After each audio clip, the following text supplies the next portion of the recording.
heard. Right. That's it. And it's like, finally, it's happening. People are hearing my music. People are talking about the music. People care about the music. You know, when I get an email, oh, your song, it moved me. It's like, oh, my God, you just have no idea what that means to me. People, I don't think, you know, anybody listening to this is that if my music moves you, you have no idea how important that is to me. It's more important than anything else. Because if I can affect the way a person feels through my music, that's why I do this. Mm-hmm. Right. When somebody actually takes and adds one of our tunes to their profile, like on MySpace or whatever, that's just, it's a rush. Mm-hmm. It's a complete and total rush. It's like, that is just so cool that they liked it enough to actually make it a part of them. Right.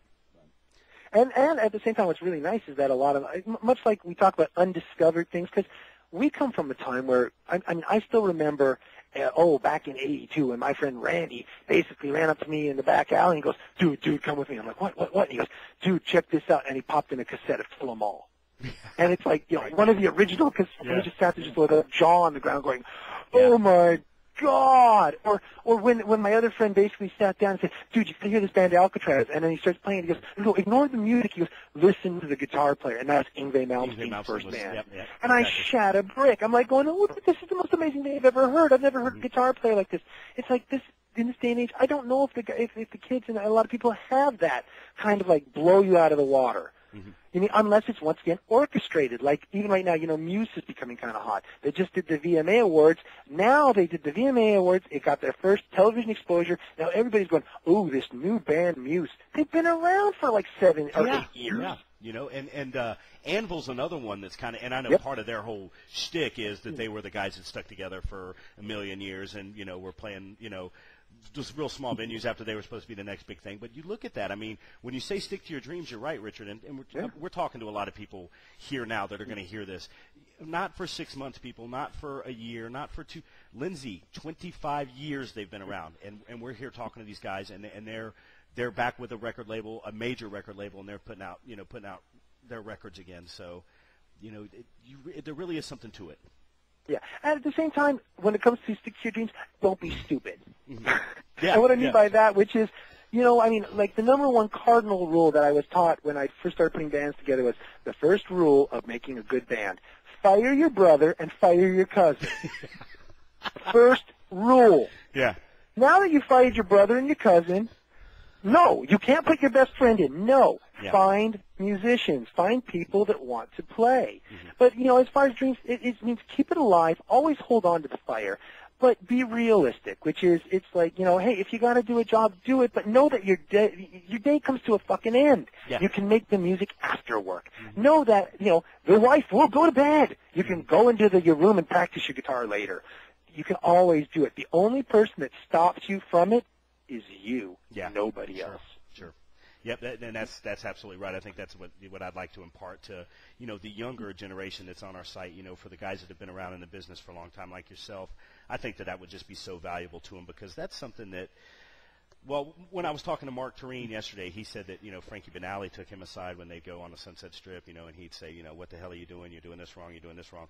You know, MFA, I think, could be a big medium for that, you know, to have bands of different ages and generations talking, that just have the same thing in mind as far as their music. So, respectful, open dialogue with open-minded opinions and listening to what each other has to say without being critical of it. Yeah, and that's it. If people learn to listen, I mean, that's the biggest problem today, I think, is so many people just, comprehension's out the window. People do not understand things anymore. But it's not that they don't understand. They don't want to understand. You need to, you know, if you don't understand something, don't just ignore it. Move on. Find out what it was about. What did they mean by it?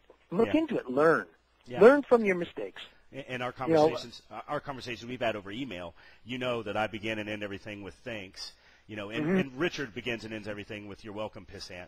So it's always worked out well, I think, in that regard. That you know, Richard always reminds me what a rock star he is, and that this is really grinding on his part. So actually he doesn't. I'm just joking around, but you know, that's kind of like our generation. You know, that open, respectful dialogue that you talk about, where I say thanks and you say thanks, and we kind of go from there. And I don't think that other genres of music, and certainly not the music being made today, has that. No, it's a problem. It is an ongoing problem. But it's like even the other day we went with Bill, Mike and I went with Bill, and we caught a little Latin jazz combo. And actually, I mean, one of the drummers is, the sax player is actually from the Jay Leno organ, but Bill knows him. He's from the Jay Leno orchestra, and it's like they're just in a little place and they're doing this Latin jazz thing, and it's like even Mike said, he's like, I don't like this Latin jazz thing, but that's a great conga player. That's an amazing timpani player. Sure. That guy rips on saxophone, and that's the point, is that if you don't like the overall song, well, then you know what? Like the guitar player. Sure. What? I like the production. Or at least the production is really good. At least respect. There's always something. Yeah. Yeah, exactly, and do it respectfully. Right. And that's the one thing, is that I think that, I think we might have a little bit more than we used to. I think there is a little bit more respect, a modicum of respect out there happening. And we have this new younger generation showing a lot of respect. And what's interesting is that all of them hate history. But they all seem to show a modicum of respect for musical history. And actually what's really sad about that is here are schools today doing what? They've cut budgets out on what? Music. Music's gone out the window. And yet it happens to be the one thing that crosses all age boundaries. I know 72-year-olds that love Lynzee. I know 12-year-olds that love Lynzee. Mm-hmm. Yep. And that's the thing, is that here our schools, what you're telling me is that you dropped the one program that actually brought everybody together. Fucking brilliant. Yeah, exactly. Yeah, I mean, this thing that's known to can be a bring great, people together. Yeah, great communicator.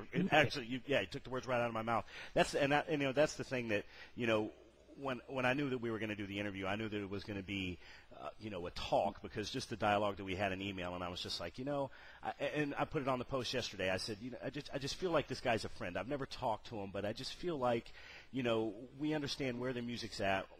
I think that I understand where Lynzee wants to be, and I understand, what I want as far as promotion, as far as getting these guys out there, because they're just super